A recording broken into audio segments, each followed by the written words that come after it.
Hi everybody, and a warm welcome back to Maple Leaf Customs in Switzerland. I'm Andrew. Now, on the bench today are a couple of castings that you might not have ever considered together in the same thought. I've got a Hot Wheels Bugatti Chiron, a super sexy exotic that I got in the mail from Twice Diecast. It was a prize giveaway.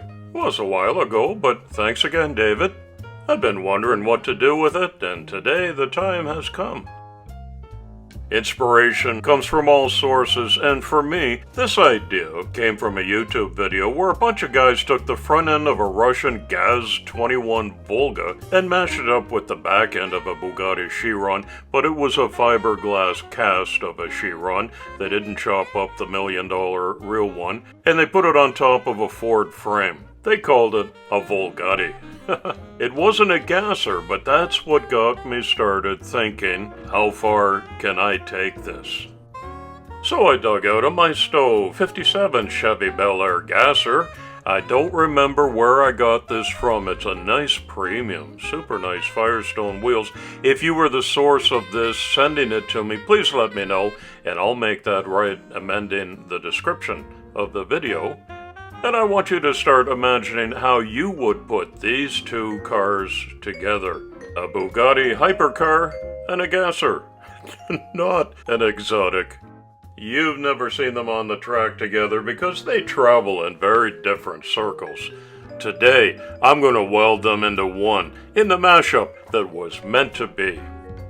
It always starts with a strip down and disassembly of the castings, and no surprises here. But I want you to keep on thinking, what would you use and what would you discard? Because I don't need two chassis and I don't need two interiors or two windshields. I did all kinds of pencil drawings and mock-ups of what I thought would be the best way to do this. See if my ideas are the same as yours as the video progresses. I'm always trying to do some new things for my own interest and to keep you, the viewers, entertained as well. These are two different cars, very beautiful, each one of them in their own way, but not much in common, really. I wonder how it'll all turn out. The Gasser really has a splendid interior. These racing seats actually come out as separate molding in the Maisto casting, very cool. And a detailed steering wheel and dashboard. There's the Gasser chassis. I'm going to have to incorporate some of that for simplicity, but the wheels in my mind are still turning at this point, and I know there's going to be some cutting and chopping and sanding, which promises to be challenging and interesting, and I'm sure it'll be great fun too. Got some good stuff coming up on my channel that I hope you'll be here for. The final summer road trip buddy build is a steampunk theme, followed by a flying Batmobile. I'm doing a commission job for a friend of the channel with this F-150 and another fantasy vehicle, the Sky Train, coming up in that order in the next couple of weeks. So don't touch that dial. I hope you'll be back for each one of those. I probably looked at a dozen different castings that I thought might be an interesting mashup together with the Chiron. The reason I ended up with the Maisto Gasser is essentially because I wanted a gasser, and these are nearly an identical width, which is very important on this small scale when you're trying to put two castings together. So, first move was off with the front of the Chiron, and then the gasser goes into the bench vise for the same operation. Looks like that. What am I going to do with these pieces now? Okay. I end up sticking pretty close to the video inspiration. The back end of the Chiron, the front end of the Bel Air. Look, they're the perfect width together. Yeah, that's going to work okay, I think. I've made greater leaps of faith. Don't need the Chiron hood, but I do have to trace the outline of the windshield on top of the gasser. So I flip it over upside down just to get the curvature that I need here and sketch it in with a Sharpie. so I know what I can remove. There's how it'll look. Okay. Back to the workbench. I've got a tungsten carbide burr tool on my Dremel. Using my G.I. Joe Kung Fu grip, I get a firm hold on this so it doesn't go flying across the room. And in short order, I've got the windshield curvature. I'll file that down perfectly to meet my needs. But that's a good start. And I'm going to throw both those pieces into the paint stripper and let them simmer in there for a little bit while I get on with some other business. I do want to say thanks for watching my channel again today and following and supporting my hobby work and my adventures and misadventures.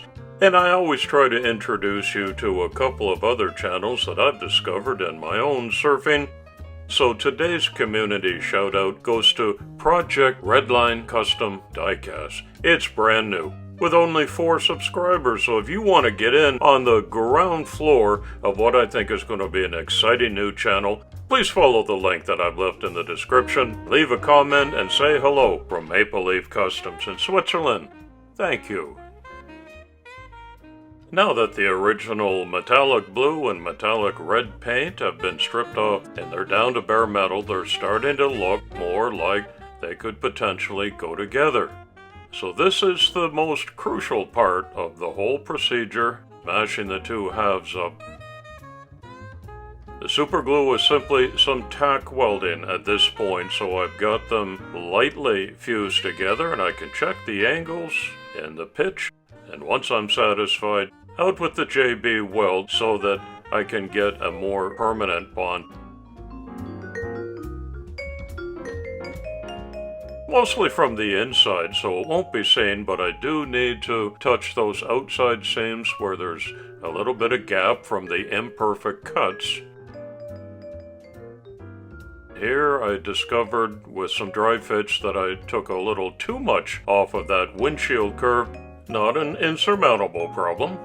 I use Tamiya putty in this case to fill in the gap, simply because it's much easier to work with. I'm going to need to sand this down and get it just right, and that's what I occupy myself with for the next session on the bench.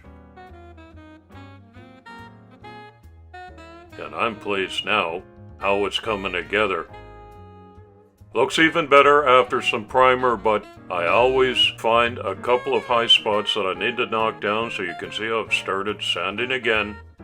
And once I'm satisfied, I do a metallic blue paint job on both the front and the back halves. When the paint is set up, this is not for the faint of heart. I take my X-Acto knife and I scrape away the paint down to the bare metal, so I've got that very distinctive Chiron oval that you can spot from a mile away. Even though I painted them the same color, I want the Gasser to stand out in the front end distinctly from the hypercar back end, and so I put a couple of race car decals on there. I want to get the drag strip feel going here to make those two halves distinct from each other. And just for clear identification purposes, a Bugatti on the top.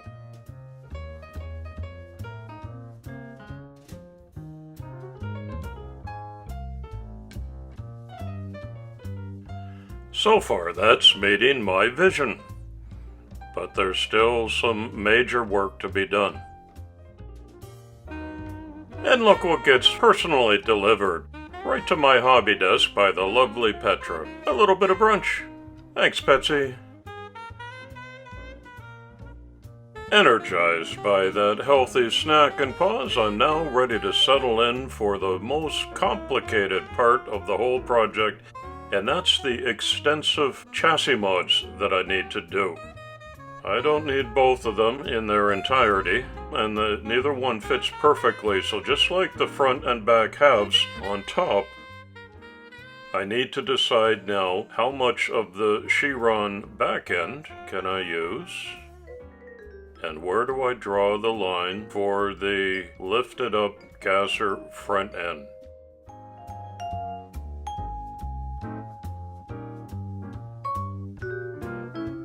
You know the old adage, measure twice and cut once.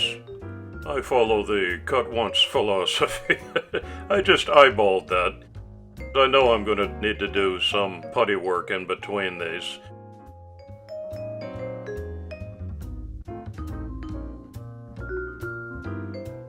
So there, do away with the back half of the Gasser chassis, and these are two separate pieces that make up the raised front.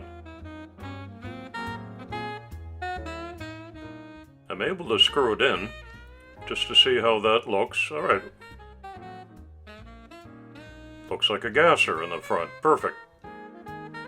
But the interior and the windshield of the Hot Wheels Chiron interfere with the suspension work on the Maisto Gasser, so I need to trim both of those down. You don't see any of this, so it's just superfluous material that I cut away. I give it a good sanding. Lots of dry fits. So there's the interior with the windshield. Now can I fit the front end in? Yes. They don't interfere with each other. Perfect. Good luck so far. Now there's the full Chiron chassis. The same thing. I eyeball it. Off go the front wheels and axle. This is the back. I'm not going to use those wheels because I've got these great premium Firestones, and that's an important look of the Gasser, so I definitely want to use them on the back. I added a couple of my own 3D printed leaf springs, just for cosmetic purposes only. And there's the two chassis together, but there is a gap, so I get out the big boy's Play-Doh, my Epo putty, and I make a little sausage. Ah, the childhood memories. And place that between the two chassis pieces, and I just need to tuck that in there with a putty tool. When it's all set up, watch this, I put a little black paint on there, and it's gone. I decided I'll hand paint the whole chassis because the Chiron was blue, the Bel Air was black, and wherever this ends up, someone might flip it over to see. The leaf springs get painted, as do the wheel wells, and there's one more touch that I think is essential for a Gasser, and that's the moon tank, prominently positioned right up front. I could 3D print one, but I decided to scratch build this out of a piece of, I think it's 2mm styrene rod. One day, mankind may invent a better way to paint these, but for now, I just struggle through and make a mess on a paper towel, and it looks like that. I thought that was important. Finishing touch is a Bel Air badge on the front. Headlights got touched up. Before I show it off, I want to remind you that October 14th this year is the Diecast Day of Giving, and our goal is to give away 20,000 brand new diecast cars as gifts for less fortunate boys and girls. Every little bit helps, so please join in. Let's have a closer look at the Bugatti Gasser, the Bugasser. There's the Chevy Bel Air up front. It's got the exact same lift from the original, no alterations. There's the Chiron rear end, beautiful lines of the hypercar, and the recognizable oval chrome. Firestone premium tires. They sure do roll well. I did my best to retain what I thought were the most identifiable parts of both cars.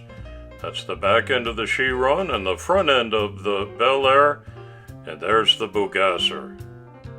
I suspect this will never go into real production, but it was great fun to do, and it had its challenges along the way. I'd love to hear your comments, and appreciate you helping me keep this channel family-friendly by being respectful. I made up a little display case for this one to go into. It's not kid-friendly, so I can't take this to the Goodwill shop like I most often do. So I don't know what the fate of this will be. If you're interested in buying it, make a bid in the comments. I'll have to add $10 for international shipping. That'd be great. Thanks for visiting my channel today. I sure would appreciate a thumbs up if you enjoyed this. I hope you'll come back soon and often. It's coffee time.